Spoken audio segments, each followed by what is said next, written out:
Reels वाली बहू।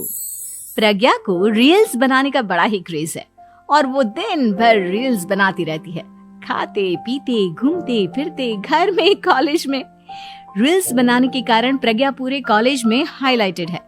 जहां उसकी रील्स सभी को पसंद आते हैं, वहीं मनीषा चिंता में डूबी रहती है। एक रोज जब खाते हुए प्रज्ञा रील्स बना रही होती है, तब मनीषा कहती है, एक मिनट भी चैन नहीं है इस लड़की को।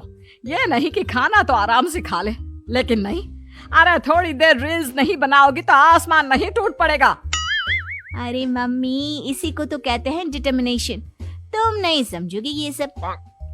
भगवान, इस लड़की को सद्बुद्धि दे। जब देखो तब टेढ़ा बाका मुंह बनाती रहती है। मनीषा की बात का प्रज्ञा पर जरा भी असर नहीं होता और वो खाते खाते रील्स बनाती रहती है। दिन बीतने लगते हैं और देखते देखते प्रज्ञा का कॉलेज भी खत्म हो जाता है। आए दिन कोई ना कोई मनीषा को प्रज्ञा की शादी करवाने का सुझाव दे जाता है। सब ठीक ही कहते हैं, प्रज्ञा की शादी कर देनी चाहिए। अपने घर के काम काज में व्यस्त हो जाएगी तो खुद ही ये रील्स और नाच गाना बंद हो जाएगा। मनीषा और प्रेम प्रज्ञा के लिए एक अच्छा लड़का ढूंढने लगते हैं और तभी विकी का रिश्ता प्रज्ञा के लिए आता है, जिसने प्रज्ञा को उसकी रील्स देखकर पसंद कर लिया था। अगले दिन विकी अपने माता पिता के साथ प्रज्ञा के घर पहुंच जाता है और प्रज्ञा साड़ी पहने हाथों में चाय की ट्रे लिए उनके सामने आती है। जब विकी को पसंद है तो हमें भी बहू पसंद है। बहन जी, आप बारात की तैयारी कीजिए।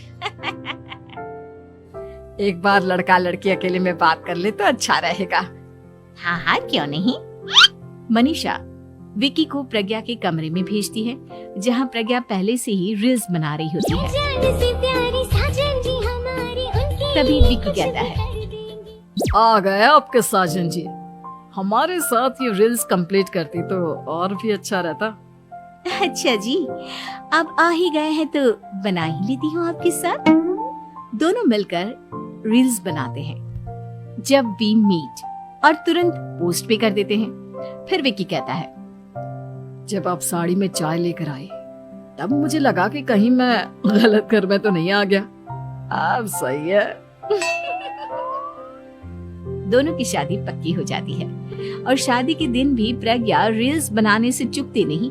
यहाँ तक कि बारात के समय भी नाचते हुए रील्स बनाती है। सभी लोग प्रज्ञा की तारीफ के पुल बांध देते हैं और प्रज्ञा नाचती गाती अपने ससुराल चली जाती है। सब कुछ अच्छा चल रहा होता है। प्रज्ञा यहाँ भी दिन भर हर चीज की रील्स बनाती रहती है। लेकिन कुछ दिनों के बाद जब सुनीता कहती है, बहू, ये रील्स के साथ साथ कुछ काम भी कर लिया करो। वैसे तुझे और क्या क्या बनाना आता है?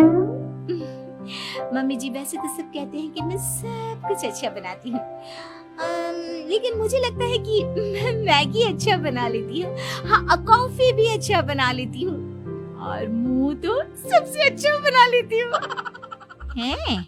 अच्छा अच्छा। सुनीता अपना माथा पकड़ लेती है और कहती है, बहू, कुछ खाना बनाना भी सीख लेती। मम्मी जी, मैं लंबी प्लानिंग कर रही हूँ।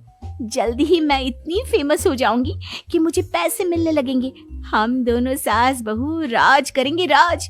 नौकर काम करेंगी और लोगों की तो लाइन लगेगी हमसे मिलने के लिए। तेरा दिमाग खराब हो गया है क्या बहू? हंसी मजाक तक ठीक है, लेकिन इस तरह घर नहीं चलते। जितना जल्दी हो इस घर के तौर तरीकों को सीख लो। प्रज्ञा मुंह घुमाकर चली जाती है और तुरंत उसी वक्त एक रील बनाती है।